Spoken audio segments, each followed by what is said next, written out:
नमस्कार, स्वागत और महावीर जयंती की बहुत बहुत शुभकामनाएं।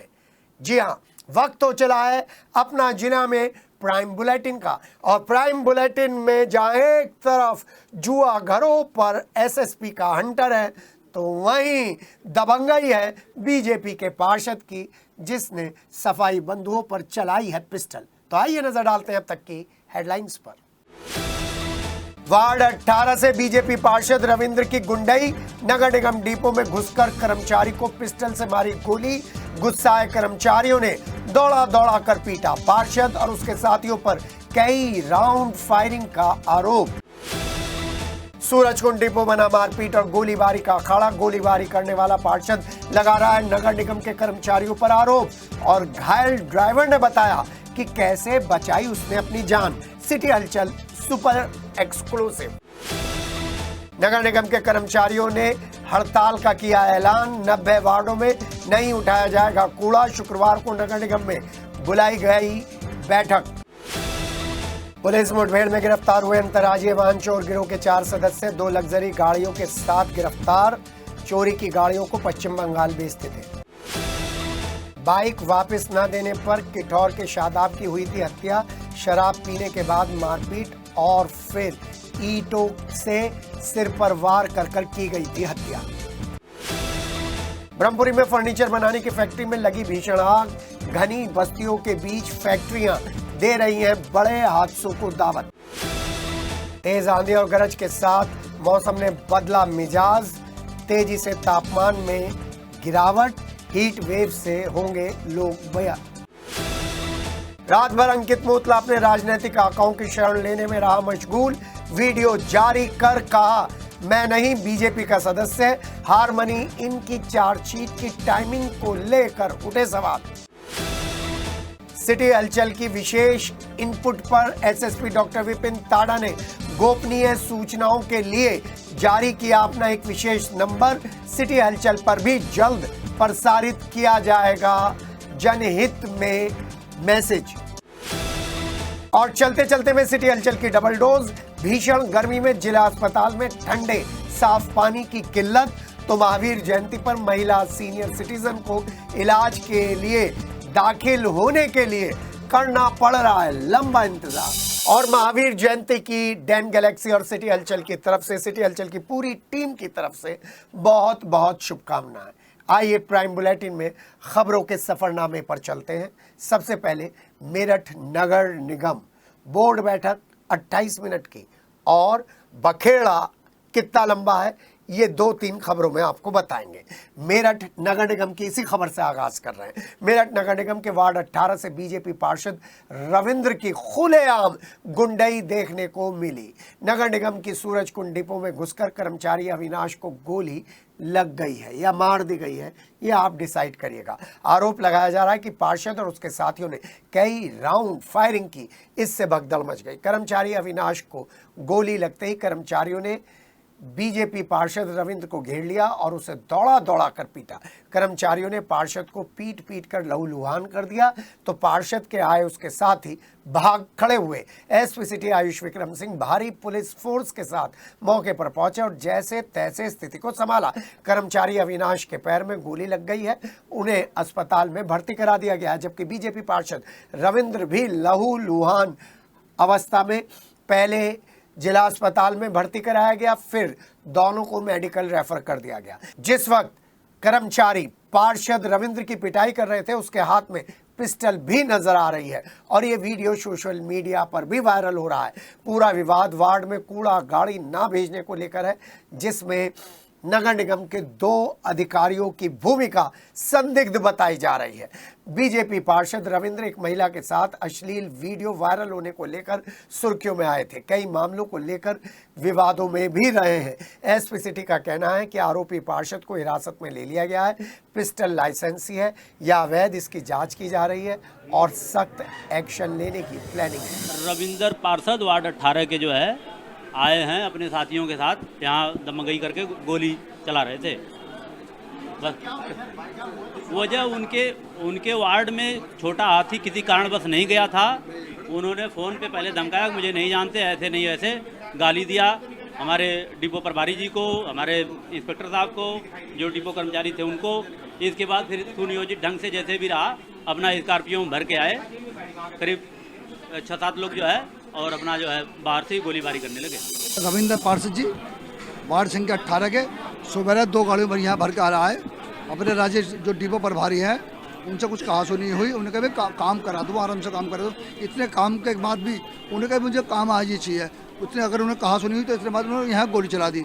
एक अपने ड्राइवर के गोली लगी और राजेश भाई के साथ मारपीट करी, और कुछ जो कागज पत्तर थे उन्होंने यहाँ से फाड़ फोड़ के एक तरफ कर दिए, सब कागज अगर डाल दिए कि शायद तुम मुझे नहीं जानते मैं कितना दमंग आदमी हूँ, क्योंकि मैं अवैध वसूली करता हूँ 18 के अंदर, मेरे पास क्या ही केस है और मेरा को आप प्रशासन कुछ नहीं बिगाड़ सकता। सिविल लाइन्स में सूरज कुंड में ये नगर निगम का डिपो है। यहाँ पे आज 12 बजे के आसपास थाना पुलिस को सूचना मिली कि यहाँ पे फायरिंग हुई है और एक कर्मचारी को गोली लगी। सूचना मिलते ही पुलिस मौके पर पहुँच गए।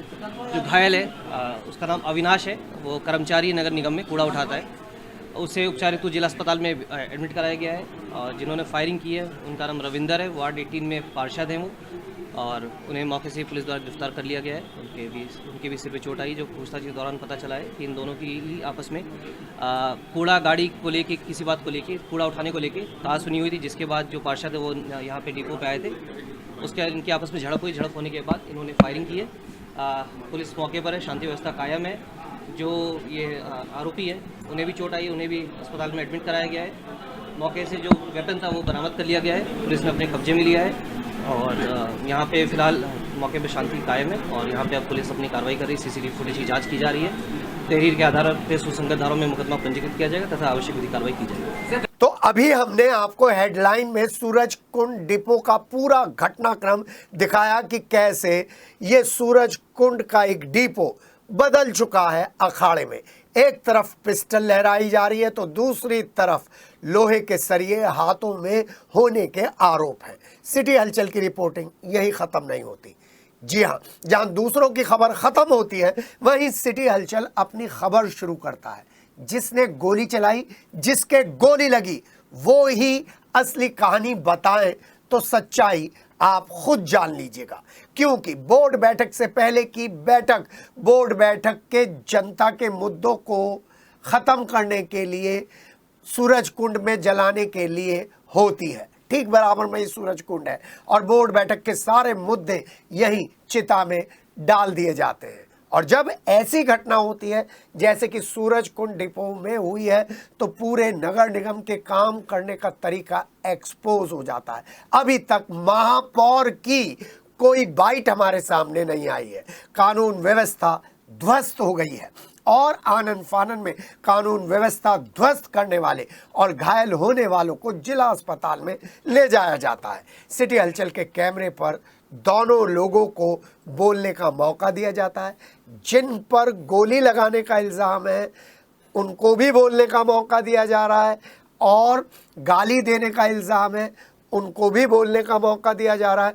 जो गोली खाकर घायल हैं, तड़प रहे हैं, उनको भी बोलने का मौका दिया जा रहा है। सुनिए पार्षद और पीड़ित दोनों का पक्ष, फिर समझ लीजिएगा कि नगर निगम कैसे वेंटिलेटर पर चल रहा है, क्योंकि महापौर की बाइट अभी तक नहीं आई है। हाँ, सौरभ गंगवार पहुंच चुके थे इमरजेंसी के ट्रॉमा सेंटर में, वहां उन्होंने बात की।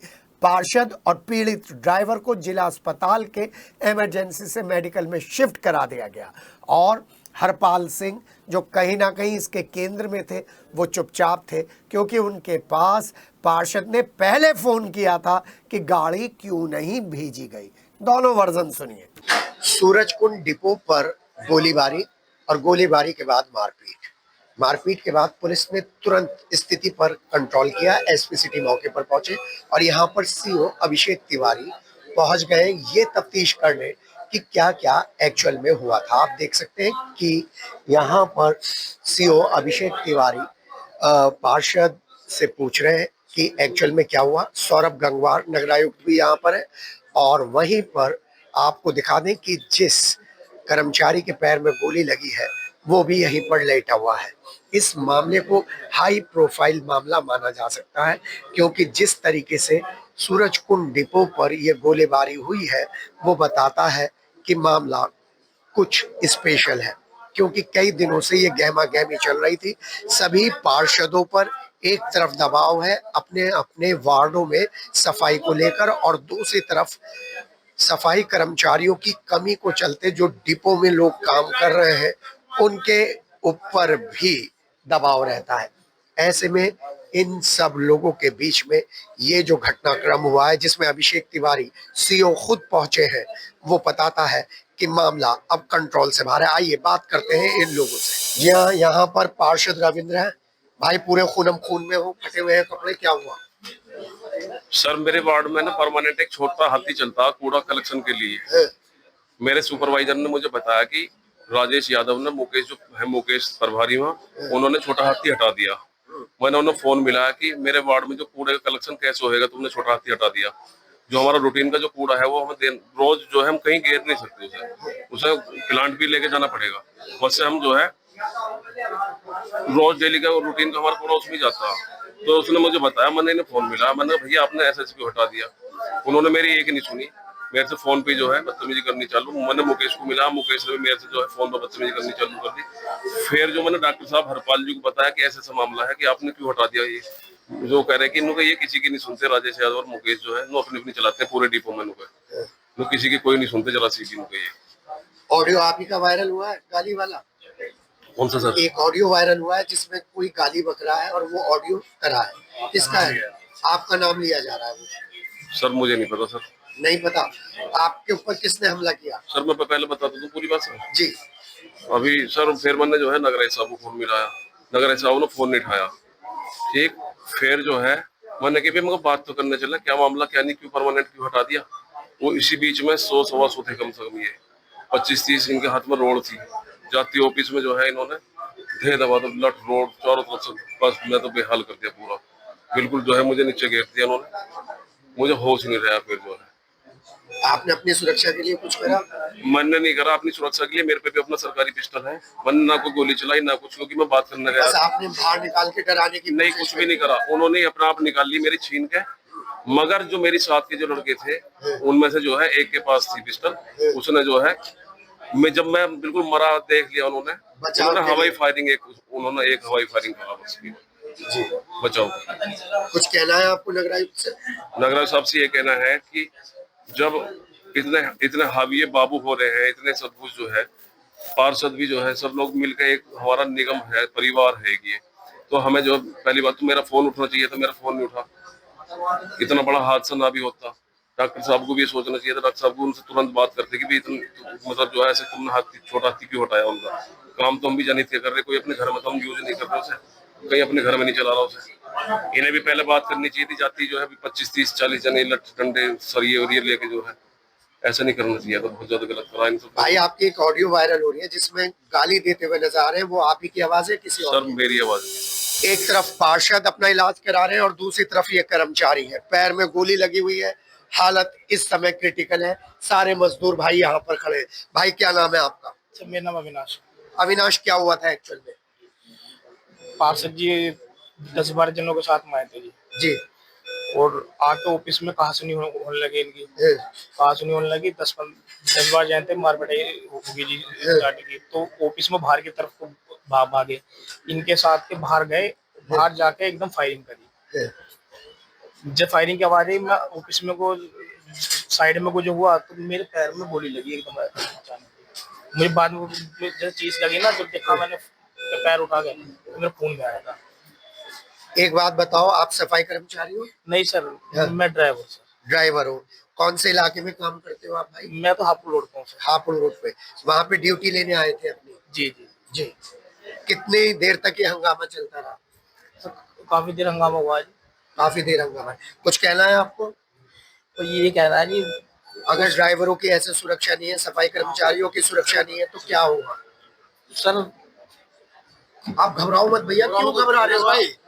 घबरा क्यों रहे हो? हाँ, आए दिन हमारे साथ में कुछ न कुछ बात होती रहती है, कभी किसी चीज को लेकर, कभी किसी चीज को लेकर। पार्षद शोषण कर रहे हैं, सीधी सी बात है। पार्षद या बाबू? पार्षद। जी भाई। आए दिन का ये है जी, कभी किसी कर्मचारी के साथ, कभी किसी ड्राइवर के साथ, हम कभी कोई पार्षद की कोई सपोर्ट नहीं मिलती कि भाई हम इनके क्षेत्र में काम कर रहे हैं, कोई सपोर्ट मिले, कहीं खड़े हो जाए तो मुसीबत है। यहाँ पे वो लगा रखा है ट्रैक्टर, आगे हटाओ, यहाँ से हटाओ, ये करो, वो करो। कोई बात ऐसी नहीं है जी भाई, इनके हित की कोई ऐसी बात नहीं जो बोर्ड मीटिंग में रखते हो या कुछ भी है। अविनाश, कहाँ रहते हो आप? मैं लावड़ रहता हूँ। लावड़ रहते हो, और यहाँ पर इस समय पार्षद वर्सेस सफाई कर्मचारी आमने सामने है। दोनों की अपनी अपनी समस्या है, लेकिन जिस तरीके से अविनाश के साथ ये घटना घटी है वो बताता है कि कुछ भी हो सकता था, लेकिन अधिकारियों को, कर्मचारियों को इस मामले में जरूर कोई ऐसा रास्ता निकालना पड़ेगा जिससे बार बार वार्डों में ये टकराव की स्थिति ना बने। अब आफ्टर इफेक्ट सुन लीजिए। बीजेपी पार्षद रविंद्र के नगर निगम के चालक को गोली मारकर घायल करने के मामले में अब नगर निगम सफाई कर्मचारियों ने हड़ताल का ऐलान करते हुए चेतावनी दे दी है। सफाई कर्मचारियों ने साफ तौर पर ऐलान कर दिया है कि 90 वार्डों में ना तो अब कूड़ा उठेगा, ना ही डिपो से वाहन निकलेंगे। पार्षद रविंद्र के साथ डिपो में घुसकर हमला करने वाले हमलावरों को गिरफ्तार किया जाए, और जब तक पार्षद के साथी आरोपी गिरफ्तार नहीं हो जाते हैं तब तक ये हड़ताल जारी रहेगी। नगर निगम सफाई कर्मचारी संघ के अध्यक्ष विनेश मनोटिया और नगर निगम कर्मचारी संघ के महामंत्री आलोक शर्मा ने इस हड़ताल का ऐलान किया है।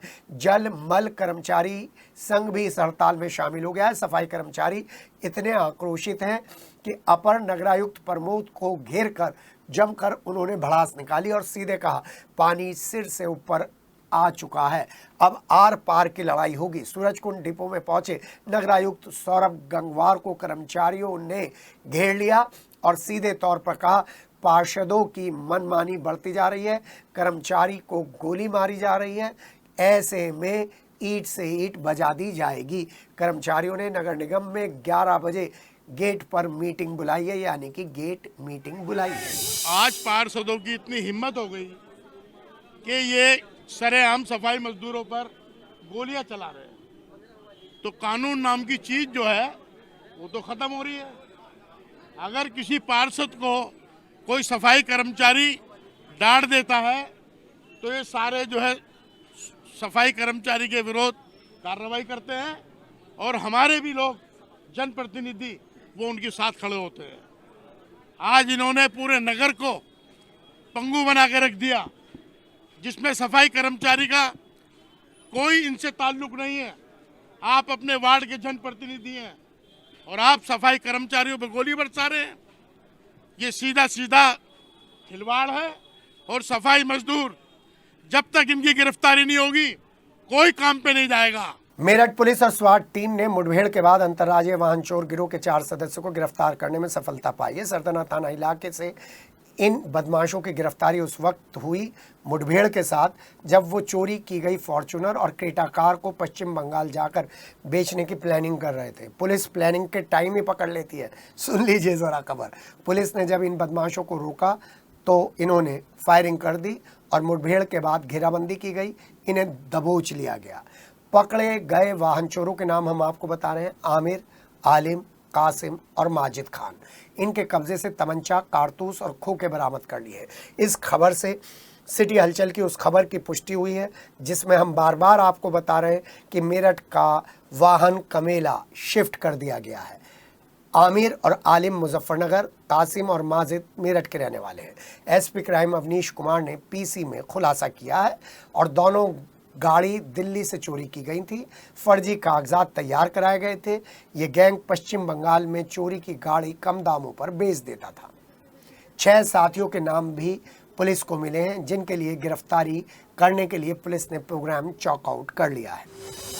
ये कुछ समय से हमारी टीम हम लोग काम कर रहे थे वाहन चोरों के ऊपर। वहीं पे मुखबिर से हम लोगों को सूचना इस तरीके की प्राप्त हुई थी कि दिल्ली से एनसीआर से कुछ गाड़ियां चोरी होती हैं और वाया मेरठ वो दूसरे राज्यों में खपत हो जाती है या चली जाती है। तो उसी पे हमारी टीम काम कर रही थी, जिसके संदर्भ में हमें कल ये सूचना प्राप्त हुई कि 2 गाड़ियां चोरी की निकलेंगी। उन्हीं गाड़ियों को हम लोगों ने ट्रैप करने में सफलता प्राप्त की और 4 आदमी हमने गिरफ्तार भी किए। उन्हीं से पूरी कहानी खुली। और वो जो 2 गाड़ियां थी उनमें से एक फॉर्च्यूनर है, एक क्रेटा है। मेन इनका जो वर्किंग एरिया है वो हरियाणा और एनसीआर है। एनसीआर जो एरिया, यहाँ से ये गाड़ियां उठाते हैं और ये एक बहुत ही ऑर्गेनाइज्ड रैकेट है जो संभवतः कई राज्यों में फैला है, क्योंकि इनके जो अभी तक पूछताछ हुई है उससे ये क्लियर हुआ है कि जो आदमी गाड़ी चुराता है वो उन लोगों को गाड़ी हैंडओवर देता है जो इस गाड़ी को कुछ दिनों के लिए छुपाते हैं। वो एक्सपर्ट होता है, उसको ये मालूम रहता है, उसने रेकी कर रखी होती है कि किस जगह हम गाड़ी को 2-3 दिन छुपा सकते हैं। इस पीरियड में वो फर्जी नंबर प्लेट या दस्तावेज तैयार करते हैं। जब ये चीज तैयार हो जाती है तब एक थर्ड यूनिट इनकी ऑपरेशन में आती है जो इस गाड़ी को लेके जाती है और ये डिफरेंट राज्यों में जाती है। अभी तक जो हम लोगों ने वर्कआउट किया है उसके अकॉर्डिंग ये गाड़ियां न्यू जलपाईगुड़ी तक जाती हैं और नॉर्थ ईस्ट स्टेट में खपत होती है, क्योंकि इनका जो रूट है जो उन्होंने बताया भी है और जो हम लोगों ने इनके मोबाइल से ट्रैक डाउन भी किया है, तो वो आपका हरियाणा, दिल्ली, मेरठ, मुरादाबाद, लखनऊ, गोरखपुर, पटना, न्यू जलपाईगुड़ी तक जाता है और वो ओवरलैप करता है। और ये लोग वहां पे गाड़ी डिलीवर करते हैं, डिलीवर करके वहां से बाय ट्रेन वापस आते हैं। मेरठ में 18 फरवरी को हुए शादाब हत्याकांड का पुलिस ने सनसनीखेज खुलासा कर दिया है और यह हत्या बाइक वापस ना देने पर की गई थी। शादाब और यश सैनी ने साथ बैठकर शराब की, फिर बाइक को लेकर कहासुनी के बाद मारपीट हुई और यश सैनी ने ईंटों से शादाब के सिर पर वार करते हुए उसे मार डाला। पुलिस ने शक के आधार पर यश सैनी को हिरासत में लिया तो वो पुलिस के सामने टूट गया। गाजियाबाद का रहने वाला यश सैनी शादाब को अपनी बाइक दे चुका था और 1 साल से लगातार यश सैनी अपनी बाइक वापस मांग रहा था। शादाब ने हर बार बाइक देने की बात को टाल दी थी। बाइक उसने अपने भाई सबाहत को दे रखी थी। एसपी सिटी ने पुलिस लाइन में पीसी में खुलासा किया कि 18 मार्च को गाजियाबाद से यश सैनी और शादाब मेरठ आए। लोहिया नगर के यमुना नगर के साथ एक जगह पर दोनों ने बैठकर शराब पी और कहासुनी के बाद यश सैनी ने ईंटों से शादाब के सिर पर वार कर उसकी हत्या कर दी। निशानदेही पर पुलिस ने शादाब का मोबाइल फ़ोन और आधार कार्ड भी बरामद कर लिया है। 18 मार्च को थाना लोहिया नगर क्षेत्र में एक शव मिला था, अज्ञात शव मिला था। ये प्रथम दृष्टया मर्डर प्रतीत हो रहा था क्योंकि इसके चेहरे पे ईंट से वार किया गया था और पास में भी ईंट पड़ी हुई थी। इस मामले में सुसंगत धाराओं में मुकदमा पंजीकृत कराया गया था और शव की तब से ही पहचान लगातार की जा रही थी। इसमें सीओ कोतवाली के निर्देशन में थाना लोहिया नगर पुलिस की 2 टीमों को लगाया गया था। इसमें कुछ दिन पहले ही शव की पहचान शादाब पुत्र मुअस्सिर के रूप में हुई थी। ये जो ग्राम राधना है थाना किठौर, वहाँ का रहने वाला था। पूछताछ के दौरान पता चला कि इसमें जो लास्ट टाइम जो मृतक है शादाब, वो अपने दोस्त यश सैनी के साथ देखा गया था।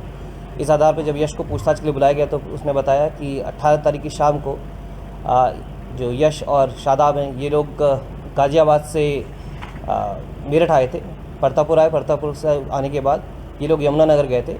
यश ने बताया कि 1 साल पहले उसने अपनी बाइक शादाब को दी थी और काफ़ी समय से ये मांग रहा था अपनी बाइक वापस, परंतु शादाब दे नहीं रहा था उसे। और 18 तारीख को शादाब ने बताया था कि इसके भाई के पास वो बाइक है और वहाँ चल के उसको यश को बाइक दिला देगा। इसी चीज़ को लेके लोग यमुना नगर थाना लोहिया नगर में जो पड़ता है वहाँ पर आए थे।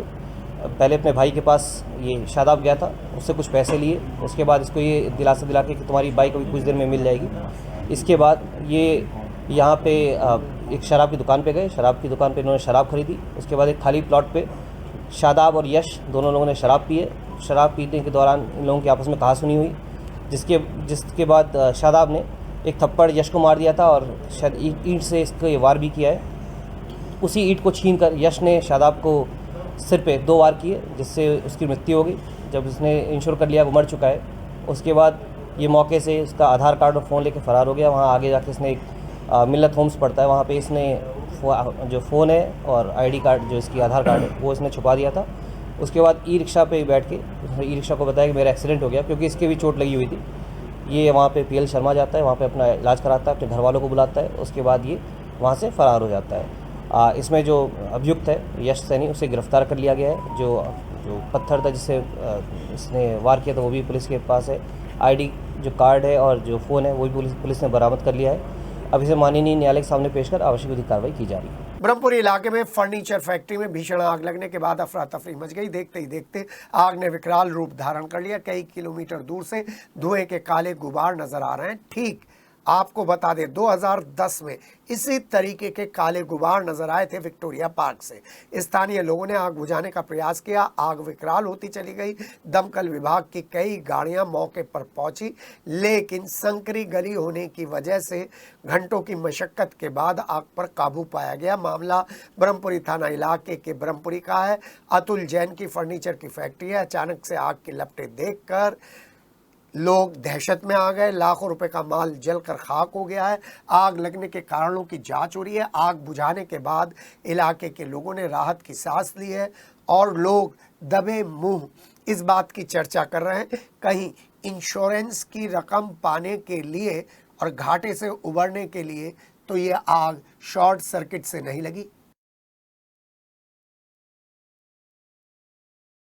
और चलिए जुआ घरों की बात करते हैं। जुआ घरों की वजह से बीजेपी को डैमेज कंट्रोल हो रहा है और बीजेपी डैमेज कंट्रोल करने के लिए तैयार है, लेकिन डैमेज कंट्रोल होता हुआ नजर नहीं आ रहा है। अब डैमेज कंट्रोल करने का जिम्मा राज रानी होटल में जुआ घर चलाने वाले अंकित मोतला पर है। पिछले 6 महीनों में बीजेपी के नेताओं के नाम शहर में चल रहे कैसीनो और जुआ घरों से जुड़ते हुए आ रहे हैं। जी हाँ, इसी को लेकर बीजेपी के मेरठ के मुख्य शीर्ष नेता और आरएसएस के चिंतक चिंतित हैं। वो बंद बैठकों में इन लोगों के बारे में डिस्कस करते हैं कि ऐसी क्या जरूरत आन पड़ी कि अंकित मोतला और हारमनी इनके नवीन अरोड़ा के साथ बीजेपी को खड़ा होना पड़ रहा है। बुधवार रात 2 बजे छापा पड़ने के साथ ही राज रानी जुआ घर चलाने वाला जिला पंचायत सदस्य का बेटा अपने राजनीतिक आकाओं के यहाँ शरण लेने के लिए भाग दौड़ करता फिर रहा था। ये सब बीजेपी के लोग ही हमको इनपुट दे रहे हैं, लेकिन लखनऊ में बैठे हुए बीजेपी के नेताओं ने मेरठ के नेताओं को साफ दिशा निर्देश दे दिए कि अंकित मोतला के केस में कोई भी सामने नहीं आए। वहीं बीजेपी पार्टी में उसके संरक्षकों ने अंकित मोतला से कहकर एक वीडियो जारी कराई है, यानी कि अंकित मोतला से कहकर बीजेपी के खैर ख्वाहों ने एक वीडियो तो जारी करवा दी है, जिसमें अंकित मोतला खुद यह स्वीकार कर रहा है कि वो बीजेपी का सदस्य नहीं है।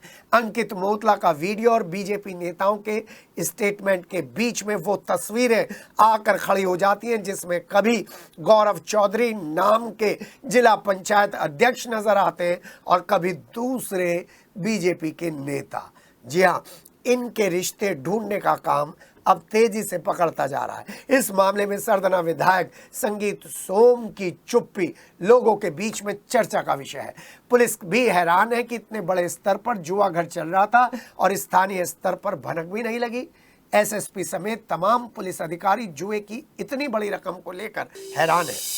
रात एक प्रकरण हुआ जिससे मेरा नाम जोड़ा जा रहा है। सन 2018 में मैंने एक ढाबा और अपना ऑफिस बनाया था, जिसपे मैं सन 2018 से 2024 में 18 अप्रैल तक उसे खुद चलाता था, खुद वहाँ रहता था। जो भी अपने सामाजिक कार्य होते थे या जो भी अपने क्षेत्रवासियों की समस्या होती थी वहीं रहकर सुनता था, उन कार्यों को कराता था। सन 2024 18 अप्रैल में मेरी शादी हो गई और वो होटल मैंने किराए पे दे दिया। जो होटल मैंने अपना किराए पे दिया, सबसे पहले सन 2024 में 18 अप्रैल से पहले ही बालिंदर चौधरी जी हैं, 20 साल से ढाबा ही चलाते हैं हाईवे पर खतौली से और दोराला तक। मैंने उनसे बात करी और उन्होंने अपना होटल किराए पे दे दिया, जिसके हमारे पास एग्रीमेंट सब चीज़ थी। उसके बाद सर्दियों में 2025 में उन्होंने मुझसे 1-2 बार कहा कि अंकित भाई मैं होटल नोएडा खोलना चाहता हूँ, क्योंकि यहाँ सर्दियों में तो हाईवे पे काम कम रहता है, क्योंकि हरिद्वार की तरफ गर्मियों के ऋषिकेश में गर्मियों में ज़्यादा रस होता है तो ढाबे ठीक चलते हैं, सर्दियों में नहीं चलते। उसी बीच मुझे एक बादल नाम के व्यक्ति मिले, जिन्हें मैं पहले भी 1-2 बार मिल चुका था। वो मेरे पास 1-2 बार आए, उन्होंने कहा जी आपका होटल मुझे किराए पे चाहिए, मुझे अब होटल चलाना है। मैंने बालिंदर जी से बात करी। बालिंदर जी ने भी मुझे ये कहा कि कोई दिक्कत नहीं है, मुझे तो छोड़ना है, आप इनसे बात कर लीजिए। मैंने उन दोनों की आपस में बात करा दी। जो सामान वहां बालिंदर जी का था उसके पैसे भी दिलवाए बालिंदर जी को, और बालिंदर जी चले गए। होटल चला बादल जी के हाथ में जनवरी में, जिसके मेरे पास एग्रीमेंट है, किरायानामा है। और होटल जब दिया उसमें जो उन्होंने कार्य कराया वो भी मेरे पास सभी जानकारियां हैं, जो इसके माध्यम से मैं आप सबको दिखाना चाहता हूं।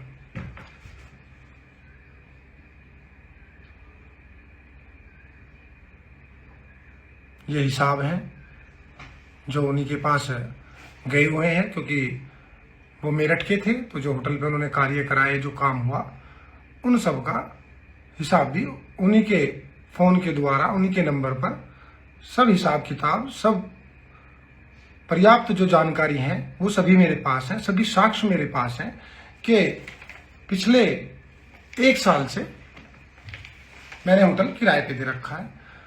तो कृपया करके मैं अपने पत्रकार बंधुओं को और प्रशासन को भी, और सोशल मीडिया जो कि आधार है आजकल सभी जानकारियों को सभी के समक्ष पहुंचाने का, अब उसमें कुछ सही जानकारी या सही उस जगह का जहां पे घटना घटी है अगर जानकारी नहीं है और कुछ भी बोल देना उचित नहीं है।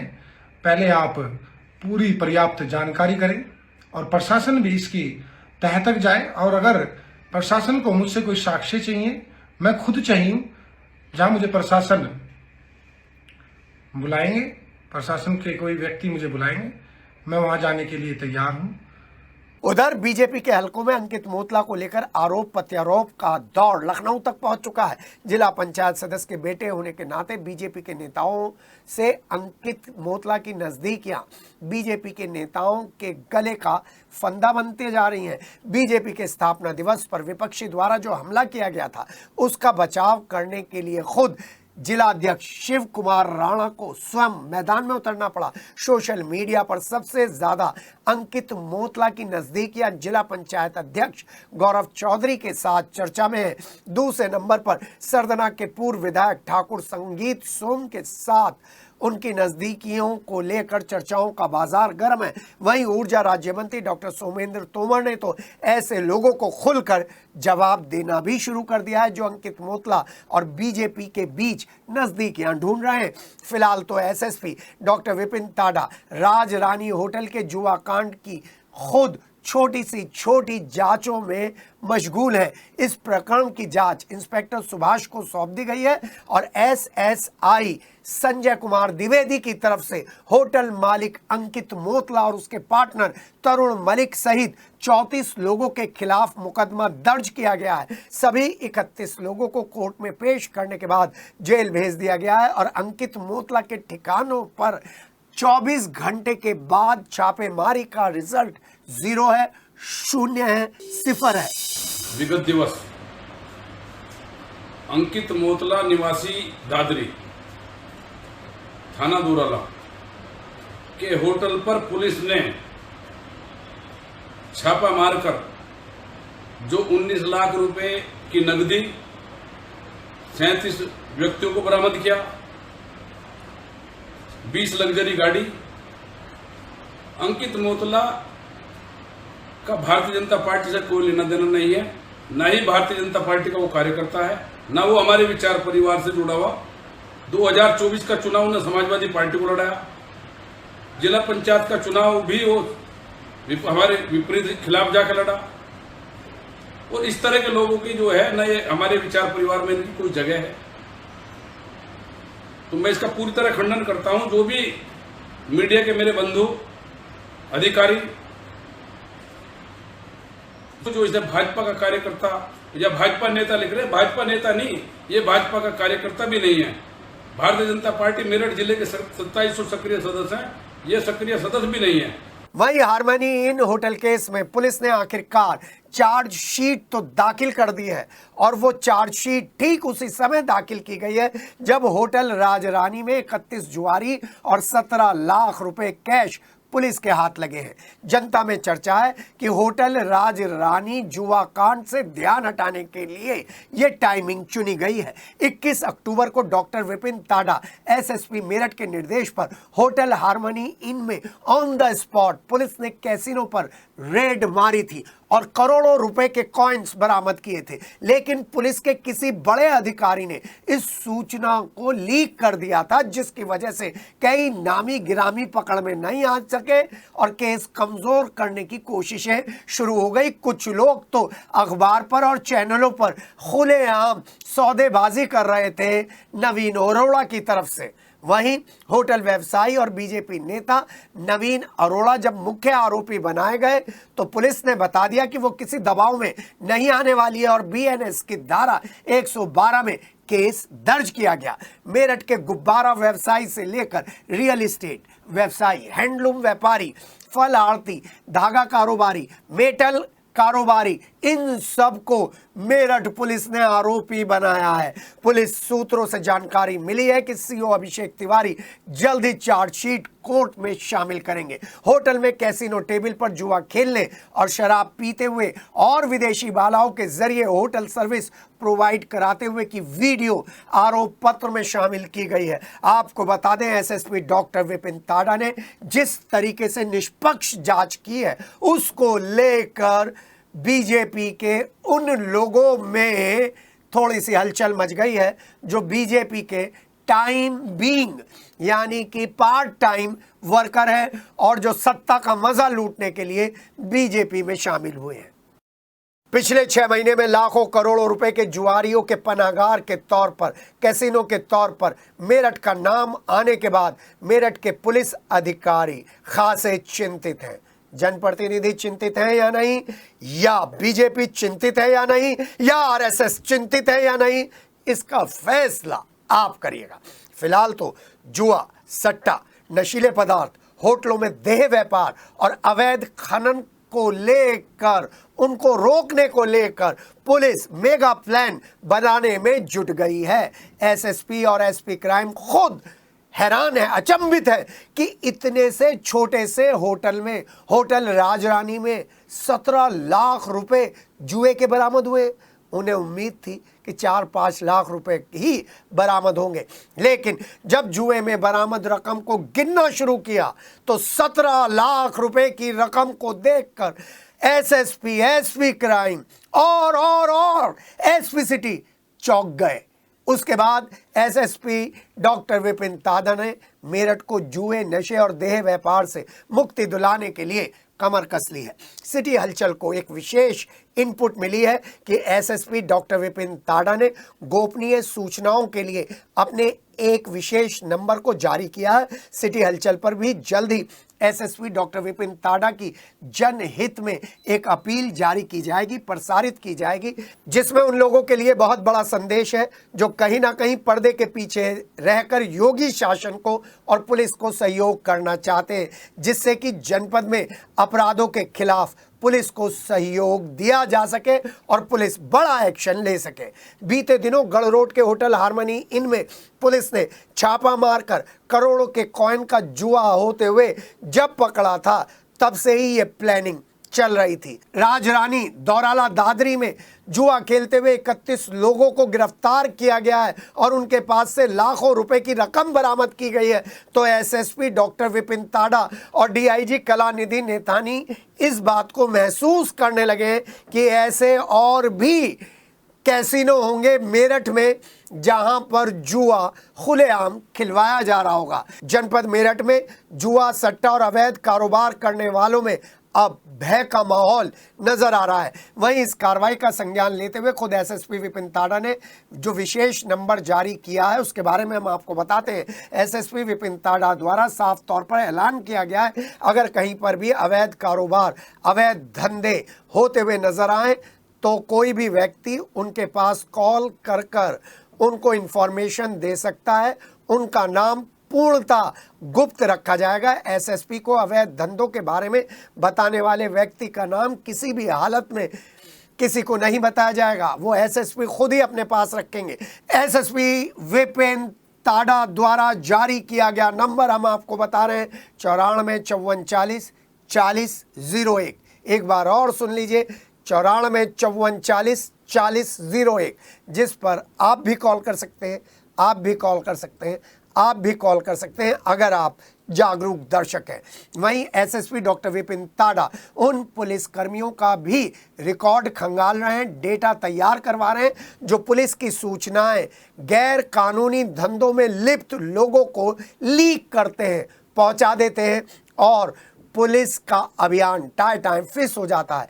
फिलहाल तो इंस्पेक्टर उत्तम सिंह राठौर और चौकी इंचार्ज पवन कुमार को सस्पेंड कर दिया गया है और चौकी को लाइन हाजिर कर दिया गया है। करप्शन में लिप्त पुलिस कर्मियों को बड़ा संदेश दिया गया है और संजय कुमार द्विवेदी को इंचार्जशिप दे दी गई है। विक्टोरिया पार्क में खौफनाक अग्निकांड को 19 वर्ष बीत चुके हैं, लेकिन 230 परिवारों के आंखों के सामने आज भी खौफनाक मंजर तैरता हुआ नजर आ रहा है। किसी ने पत्नी को खोया था तो किसी के सिर से माता पिता का साया उठ गया था। अपनों को याद कर कर हर कोई भावुक है। हर साल अपनों को श्रद्धांजलि देने के लिए यज्ञ किया जाता है। आज तक उन परिजनों को मुआवजा नहीं मिला है जिन्होंने इस अग्निकांड में अपने परिवार को खो दिया था। मेरठ के विक्टोरिया पार्क में 10 अप्रैल 2006 को कंज्यूमर मेला होता था। दिन ढलने लगा था, घरों की तरफ लोग निकल रहे थे। 5:40 शाम को पंडाल में आग लग जाती है और लोग जान बचाने के लिए इधर उधर दौड़ते हैं तो 1500 वर्ग मीटर में फैला हुआ पंडाल शोलों में तब्दील हो जाता है। लोहे के मजबूत फ्रेम मोम की तरह पिघल पिघल कर लोगों पर गिरने लगते हैं। 64 जिंदगियां वहीं आग में जलकर खाक हो जाती हैं। 81 लोग गंभीर रूप से झुलस जाते हैं। 85 आग की चपेट में आ जाते हैं और गैर सरकारी आंकड़ों में ये मौत का डाटा अभी तक एक पहेली बना हुआ है। ये 2006 में आपका अग्निकांड हुआ 10 अप्रैल 2006 में। उसमें 64 लोगों की डेथ हुई थी। तो उसके लिए उसमें हर साल श्रद्धांजलि करते हैं। ये मामला कोई न्यायालय में है। अभी तो उसका ट्रायल भी नहीं चालू हुआ। लोकल हम बहुत बार एप्लीकेशन भी लगा चुके हैं और कोई सरकार, आज 19 साल हो गए पर सरकार इसके लिए कुछ नहीं कर रही। प्रशासन नहीं कर रहा। सरकार को तो नॉलेज में नहीं होगा और प्रशासन इसके लिए कुछ नहीं कर रहा। सुप्रीम कोर्ट से हमें वो मिला है मुआवजे का, वो लोकल उसमें उस पे गवाही चल रही है। जब वो पूरी हो जाएगी तो वो उसका जो मुआवजा है वो पीड़ित लोगों को मिल जाएगा। शहर में टॉयलेट्स की भरमार है, टॉयलेट्स की सफाई जीरो है, लेकिन फिर भी सार्वजनिक शौचालयों के नाम पर कमाई करने का धंधा चल रहा है। इसी खबर से आगाज कर रहे हैं क्योंकि जानकार कह रहे हैं कि शहर के कुछ इलाकों में सार्वजनिक शौचालयों की कमी है। बाजार में व्यापारी और ग्राहकों की परेशानियां उनके माथे में परेशानी पैदा कर रही हैं। इन सभी समस्याओं को देखते हुए एनसीईआरटी सामने आया है। एनसीईआरटी सीआरएसएस फंड के जरिए मेरठ विकास प्राधिकरण को 2.5 करोड़ रुपए मुहैया कराने जा रहा है और इस फंड से मेरठ विकास प्राधिकरण शहर में 13 उन जगहों पर सार्वजनिक शौचालय का निर्माण करने की प्लानिंग कर रहा है जो लोगों के लिए बहुत महत्वपूर्ण है। ऐसी जगहों को भी चिन्हित कर लिया गया है। मेडा के वीसी अभिषेक पांडे ने बताया कि सार्वजनिक शौचालयों के संचालन और रखरखाव के लिए सुलभ इंटरनेशनल अपना प्रस्ताव लेकर हाजिर है। शहरवासियों की परेशानी को देखते हुए सार्वजनिक शौचालयों का निर्माण कराया जाएगा, लेकिन मेडा, नगर निगम और दूसरे डिपार्टमेंट और जनप्रतिनिधि जरा एक बार उन सार्वजनिक शौचालयों में जाकर देख ले जो उन्होंने बनवाए थे और उनकी क्या हालात है ये भी देख ले। 2.5 करोड़ रुपया क्या फिर बर्बाद तो नहीं होने जा रहा है जैसे पहले बर्बाद हुआ था। गुरुवार को तेज धूप थी, लेकिन शाम होते होते मौसम ने अचानक करवट ली और बादल छा गए। देर शाम तेज आंधी और बादलों की तेज गरज के साथ बारिश हुई। 3 दिनों से पड़ी गर्मी में राहत मिली, तापमान में गिरावट दर्ज की गई। मौसम विभाग ने अनाउंसमेंट किया है कि गर्मी अभी और भी तेवर दिखाएगी। सोमवार से तेज हुई तपिश के बाद मौसम विभाग ने चेतावनी जारी कर दी थी कि 10 अप्रैल को आंधी के साथ हल्की बारिश भी हो सकती है। अब दोबारा से मौसम विभाग बता रहा है कि तापमान में आने वाले दिनों में उछाल दर्ज किया जाएगा।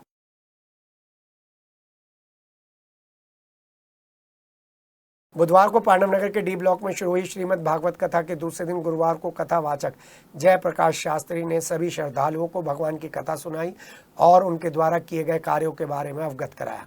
उन्होंने बताया कि भगवान सभी को एक समान देखते हैं, समझते हैं, क्योंकि इस धरती पर जन्म लेने वाले सभी लोग ईश्वर की ही संतान हैं, ईश्वर के ही भक्त हैं और किसी न किसी रूप में भगवान के ही अंश हैं। बता दें कि 7 दिनों तक चलने वाली श्रीमद् भागवत कथा के समापन पर विशाल भंडारे का आयोजन किया जाएगा।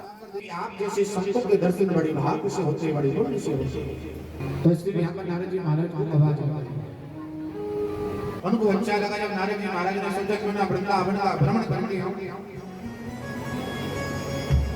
तो नारद जी महाराज वृंदावन का भ्रमण करते करते ही यमुना किनारे पहुंचे। श्री भागवत कथा का आयोजन प्रारंभ हुआ है। आज कथा का द्वितीय दिवस है, जिसमें श्री राजा परीक्षित जी का जन्म के बारे में बताया जाएगा। गुरुद्वारा माता सीता भैसाली मैदान में पीसी करते हुए सरदार जसबीर सिंह नैयर ने बताया कि खालसा पंथ स्थापना दिवस बैसाखी पर्व 13 अप्रैल को गुरुद्वारा श्री कल गीधर लाल कुर्ती से श्री गुरु ग्रंथ साहिब की पावन सवारी को नगर कीर्तन निकालेगा, जिसका समापन गुरुद्वारा माता सीता भैसाली मैदान के सामने होगा। नगर कीर्तन शाम 4 बजे शुरू होकर लाल कुर्ती, बड़ा बाजार, शक्तिधाम मंदिर मार्ग, छोटा बाजार, फव्वारा चौक, आबू लैन, सदर बाजार से होता हुआ भैसाली मैदान के सामने पूरा होगा। विसाखी पर्व है, लेकिन एक ये ऐतिहासिक दिन है। इस दिन जो है गुरु गोविंद सिंह जी ने 1699 में आनंदपुर साहिब पंजाब में सिखों का इकट्ठा करके वहाँ पे इकट्ठा करके 5 प्यारों को अमृत छकाकर खुद फिर उनसे अमृत छक कर खालसा पंथ की स्थापना की थी। तो वह पावन दिवस, ऐतिहासिक दिवस 13 अप्रैल को हर साल जो है मनाया जाता है सिख समुदाय द्वारा। तो इस बार जो है गुरुद्वारा श्री कलगीधर लाल कुर्सी से एक विशेष नगर कीर्तन जो है वह 13 तारीख को शाम को 4 बजे प्रारंभ होगा, जो लाल कुर्सी के बाजारों से होता हुआ, पैठ बाजार से होता हुआ, आबू लैन और सदर से होता हुआ गुरुद्वारा माता सीता जो है वैशाली के सामने रात को 9 बजे पहुंचेगा। दिल्ली गाजियाबाद मेरठ नमो भारत कॉरिडोर के दिल्ली सेक्शन में एनसीआरटीसी ने कॉरिडोर के परिचालन की दिशा में एक और महत्वपूर्ण पड़ाव पार कर लिया है। न्यू अशोकनगर से सराय काले खान नमो भारत स्टेशन के बीच के खंड में OHE को 26 kV की क्षमता पर चार्ज कर दिया गया है। अब ट्रेनों के परिचालन के लिए दोनों स्टेशनों के बीच इंस्टॉल की गई OHE की इलेक्ट्रिफिकेशन की प्रोसेस पूरी हो चुकी है। जल्दी इस सेक्शन में ट्रायल रन आरंभ कर दिया जाएगा। न्यू अशोकनगर और सराय काले खान नमो भारत स्टेशन के बीच 4 किलोमीटर का खंड है, जिस पर भविष्य में सराय काले खान RSS द्वारा विद्युत की आपूर्ति की जाएगी। RSS पर 66 kV की विद्युत आपूर्ति होगी, जहां से सेक्शन में ट्रेनों के संचालन के लिए 25 kV और कॉरिडोर्स पर बने स्टेशनों के लिए 33 kV विद्युत आपूर्ति की जाएगी। NCRTC ने दिल्ली ट्रांसको लिमिटेड और गैस टरबाइन पावर स्टेशन के साथ करार किया है। वर्तमान में इस खंड में विद्युत की आपूर्ति गाजियाबाद RSS द्वारा की जा रही है।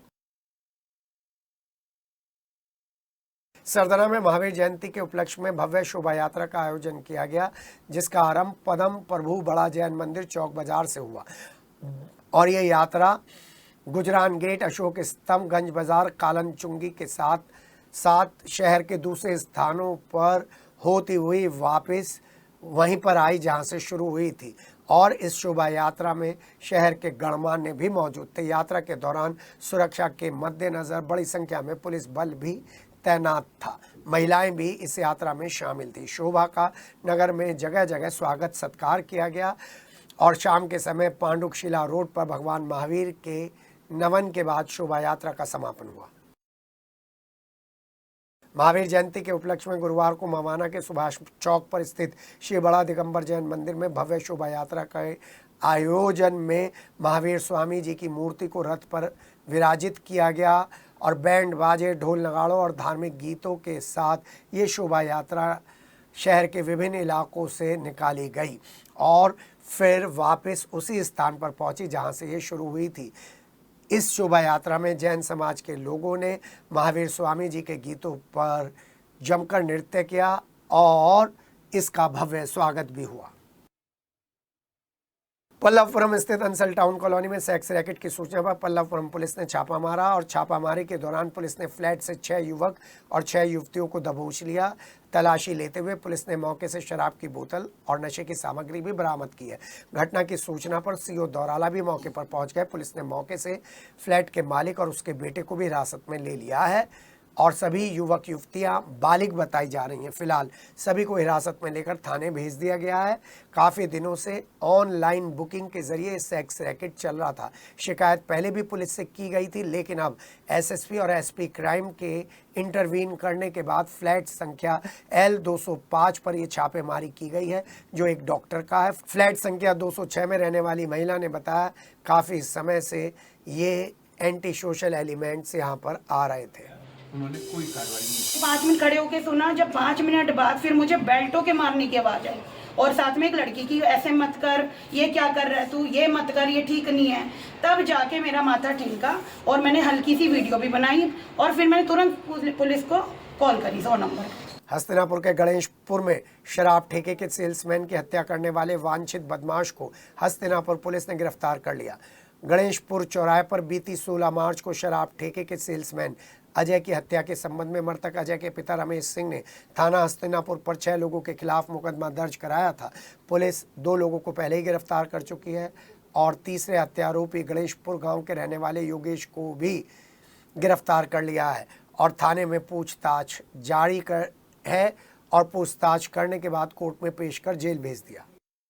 चौथे गौरैया T20 क्रिकेट टूर्नामेंट में गुरुवार को दूसरा सेमीफाइनल मैच खेला गया, जिसमें टॉस जीतकर VS क्लब ने पहले गेंदबाजी की और ब्राइट क्लब ने 20 ओवर में 7 विकेट खोकर 218 रन बनाए। लक्ष्य का पीछा करने उतरी VS क्लब की टीम 117 रन पर ढेर हो गई। VS क्लब की तरफ से बल्लेबाजी करते हुए मोहित ने 24, अनमोल मीना ने 16 रन बनाए। ब्राइट स्टार क्लब की तरफ से बॉलिंग करते हुए अभिषेक पुंडीर और शविन ने 3-3 विकेट लिए। मैन ऑफ द मैच का पुरस्कार काले खान ने अश्विन को दिया। इस अवसर पर कई लोग उपस्थित थे। आयोजन सचिव काले खान के अनुसार प्रतियोगिता का फाइनल मैच अगले हफ्ते खेला जाएगा। और चलते चलते में सिटी हलचल की स्पेशल कवरेज में डबल डोज के साथ हाजिर हैं हम। जिला अस्पताल का इमरजेंसी वार्ड जरा सी भीड़ आने के बाद स्थिति संभालने में पिछड़ जाता है। ऐसे में सिटी हलचल के माध्यम से अपील की जा रही है कि इमरजेंसी वार्ड में इमरजेंसी सेवाएं और बढ़ाई जानी चाहिए, जिससे किसी भी ज़रूरतमंद मरीज को छुट्टी के दिन और नॉर्मल डेज पर इमरजेंसी हालत में इंतज़ार ना करना पड़े। और अगर इंतज़ार भी करना पड़ रहा है तो जिला अस्पताल में ठंडे, साफ और बदबू रहित पानी के लिए इन लोगों को ना तरसना पड़े। ये डबल डोज हम आपको दिखाने जा रहे हैं। चलिए अब आपको वहां के हालात दिखाते हैं, इमरजेंसी सेवाओं का हाल दिखाते हैं। इमरजेंसी का नाम इमरजेंसी क्यों रखा है, यहां पर आपको पता चल जाएगा। इमरजेंसी जैसी कुछ चीज नहीं है। पार्षद ने सूरजकुंड डिपो पर गोलियां क्या चलाई कि इमरजेंसी वार्ड में एक महिला सीनियर सिटीजन मरीज को लेकर भीषण गर्मी में इलाज के अभाव में तड़पती हुई नजर आई और पूर्वा महावीर से ये महिला टेम्पो में बिठाकर अपनी बूढ़ी मां को लेकर आई थी। मां के कूल्हे की हड्डी टूट गई थी। हड्डी टूटने का दर्द हम चाहें कैसे भी बयां कर ले, लेकिन उसका दर्द ना तो आप महसूस कर सकते हैं हड्डी टूटने का, ना हम महसूस कर सकते हैं। महसूस तो कर रही थी बूढ़ी माँ। दर्द से तड़पती गर्मी में बूढ़ी माँ और बेबस बेटी इंतजार कर रही थी कि कब उनके इलाज का नंबर आएगा, क्योंकि पार्षद साहब गोली चलाने के बाद पिटकर आए थे, इसलिए उन्हें वीआईपी ट्रीटमेंट तो मिलना ही था और आम मरीज को इंतजार तो करना ही था। सिटी हलचल ने दर्द से बिलखती मां और बेबस बेटी से बातचीत की और पता लगाने की कोशिश की कि इमरजेंसी वार्ड से इमरजेंसी हटा देना चाहिए। सिटी हलचल पर हम जिला अस्पताल में हैं और जब जहां पर भी पहुंचते हैं वहां पर समस्याएं आ जाती हैं। महावीर जयंती है, डॉक्टर्स की छुट्टी है, लेकिन बीमारी और एक्सीडेंट की छुट्टी नहीं है। अभी आपने देखा कि किस तरीके से सूरजकुंड डिपो पे गोलीबारी, मारपीट सब कुछ हुआ है। उसका असर किन पे पड़ता है, किन लोगों पे पड़ता है, ये एक खबर नवीस को, अखबार वालों को, खबर चलाने वालों को देखना चाहिए। मैं इन सब लोगों का धन्यवाद देना चाहता हूं जो खबरें हमारी आंखों से छूट जाती हैं ये लोग बताते हैं। मैं यहाँ पर एक मरीज को देख रहा हूँ, गर्मी कितनी है ये बताने के लिए मुझे जरूरत नहीं है। राम राम अम्मा जी। गिर गई भैया, बाथरूम करने गई। अच्छा। वहीं गिर गई बाथरूम में, फिर लड़के को आवाज दी, मैंने भैया मुझे उठा दो। ये कूल्हा नहीं उठ रहा, बिल्कुल नाम को भी नहीं उठा। जी क्या बात हुई मैडम? ये गिर गई थी भैया। कितनी देर से खड़ी है यहाँ पर? मेरे को कम से कम आधा पौना घंटा हो गया। डॉक्टर से अंदर बात करिए। बात करके आए बच्चे जाके, उन्होंने 20 मिनट का टाइम दिया था, अब उससे भी ज्यादा टाइम हो गया और गर्मी भी बहुत और गर्मी भी बहुत है। जी हाँ, यहाँ पर हम आपको दिखा रहे हैं किस तरीके का माहौल है। एक और पेशेंट को मैं आपको दिखाऊंगा, देखिए जरा। एक यहाँ पर और गहमा गहमी का सीन है, ये जिला अस्पताल का सीन है।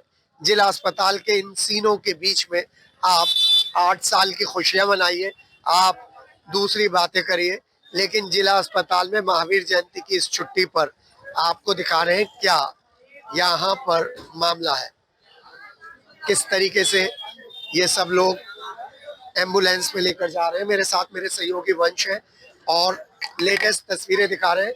यहाँ पर पार्षद को लेकर यहाँ से चल दिए हैं, ये पार्षद को लेकर जा रहे हैं। ये पूरा अंदर का माहौल देख लीजिए आप, इनकी वजह से मेडिकल कॉलेज लेकर जा रहे हैं और एक छोटा सा केस कितना बड़ा बन गया है, मेडिकल कॉलेज में इन लोगों को रेफर कर दिया गया है।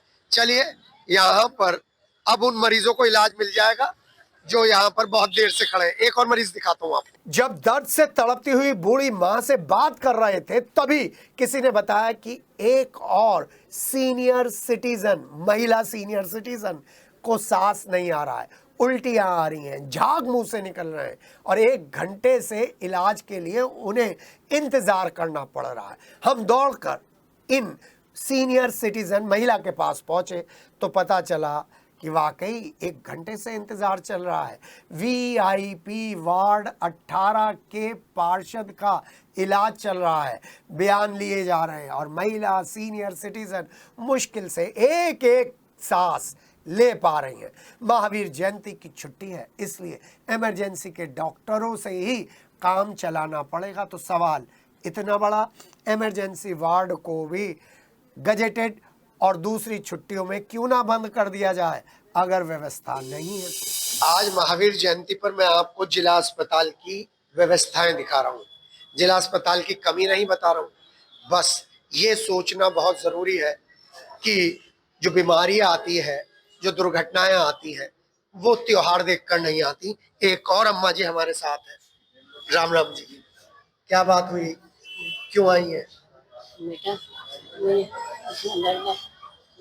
इनके ना दर्द बहुत है जी, इनको दर्द हो रही है और इनको लैट्रिन की बहुत दिक्कत हो रही है, सांस लेने में दिक्कत हो रही है, ऐसी दिक्कतें हो रही हैं और बिल्कुल भी चला नहीं जा रहा। अभी वॉमिटिंग। कितनी देर से खड़ी है? हमें 1-1.5 घंटा हो गया है खड़े खड़े।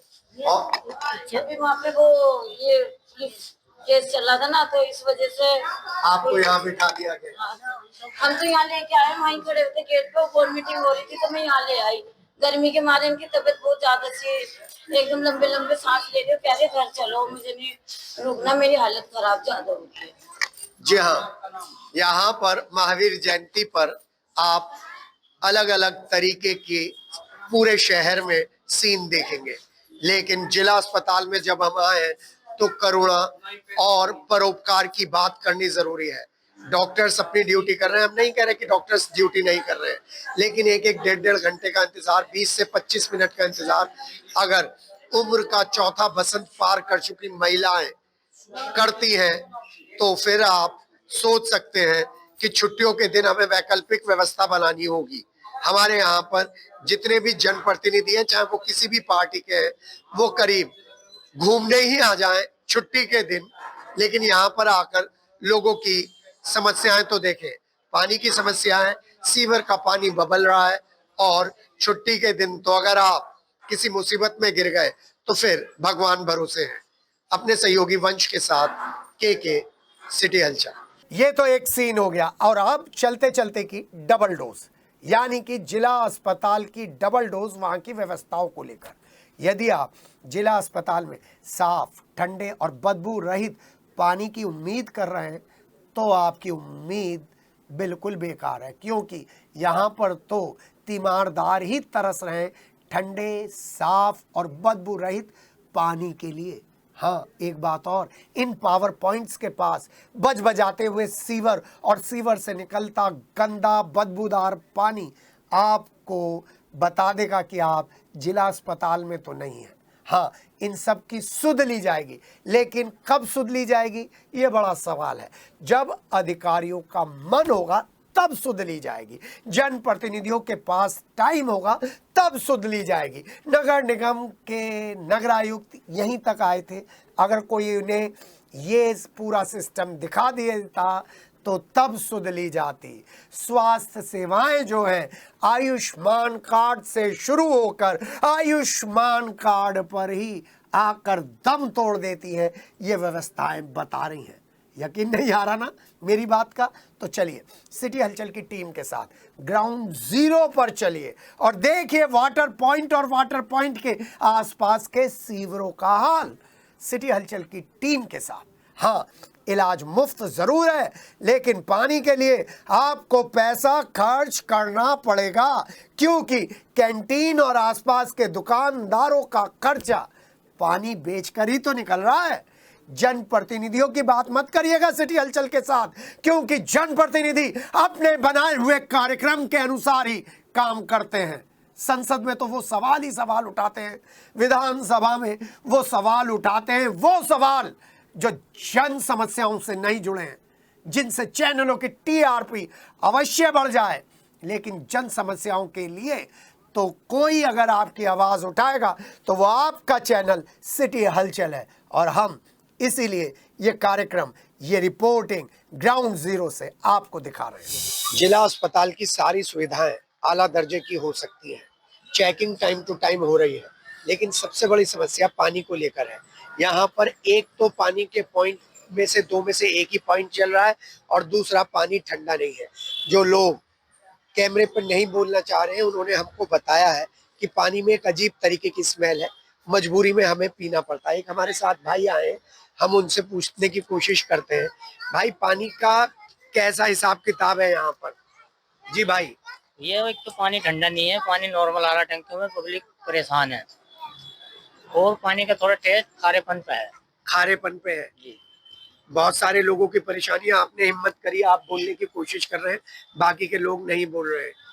पानी को लेकर क्या कहना चाहेंगे अस्पताल से? तो सर यही रिक्वेस्ट है, पानी मरीजों को ठीक मिले, ठंडा मिले, गर्मी का माहौल है सही मिले जी।